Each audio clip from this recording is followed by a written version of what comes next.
Oke, pada hari ini saya mau presentasi ya tentang perkembangan teknologi dalam bisnis dari industri 1.0 hingga era digital saat ini. Ini untuk ujian akhir semester PSIB ya, semester 2. Oke, langsung aja. Pendahuluannya itu tentang revolusi industri menunjukkan perubahan besar teknologi yang mempengaruhi produksi, operasional bisnis, model bisnis, juga interaksi pelanggan. Langsung aja masuk ke industri 1. Industri pertama ini dimulai dari tahun 1780 sampai 1850. Awalnya yang pertama ada mesin uap dan mekanisasi produksi, yang kedua awal industrialisasi manufaktur, dan yang ketiga bisnis mulai menggunakan mesin untuk efisiensi produksi. Oke, lanjut yang kedua, industri kedua. Ini dimulai dari 1870 sampai 1914. Ini diawali dengan listrik dan produksi massal. Yang kedua itu assembly line, Fordisme ya. Yang ketiga pertumbuhan perusahaan besar dan distribusi global. Industri 3 ini dimulai dari tahun 1970 sampai 2000. Tahun 2000. Ini yang pertama ada komputerisasi dan otomatisasi. Komputer pertama kita di sini. Dan yang kedua sistem informasi bisnis, ketiga internet awal dan digitalisasi data.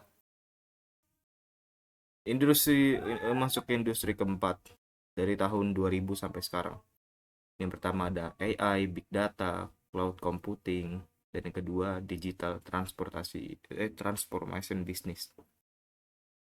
Yang ketiga ada e-commerce, Tokopedia gitu-gitu, vintage, otomatisasi supply chain, dan industri ke-5.0 yang terkini ya. Yang pertama fokus ke kolaborasi manusia dan mesin.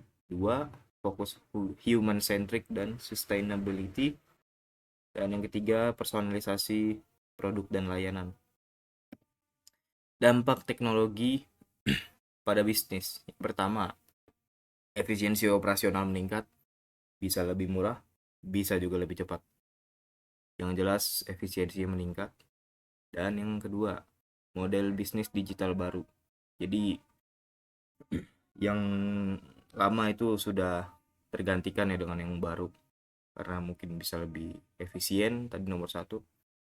Langsung aja ketiga, pengambilan keputusan berbasis data. Ini biasanya ada AI di dalam sini yang mengambil keputusan menggunakan data yang udah terjadi ya. Langsung aja berikutnya, tantangan transformasi digital. Yang pertama, adaptasi SDM, sumber daya manusia dan budaya organisasi. Ini banyak yang masih ada yang gaptek gitu. Dia masih belum paham transformasi digital gitu-gitu, AI, big data, cloud computing, dan lain-lain masih belum paham. Ini perlu ditingkatin dengan pembelajaran juga ya. Yang kedua, keamanan data dan privacy. Ini juga cukup riskan ini ya, kalau soal kita bahas keamanan data. Karena ada yang skema namanya phishing, mancing gitu ya, dibuat semirip mungkin di website. Jadi manipulasi gitulah. Namanya phishing itu. Ketiga, investasi teknologi.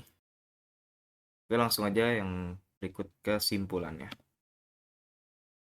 Nah, jadi kesimpulannya adalah pengembangan teknologi dari industri 1 hingga ke-5 menunjukkan bahwa bisnis harus adaptif terhadap inovasi teknologi untuk mempertahankan daya saing. Mungkin itu aja. Referensinya di sini juga ada nih ya.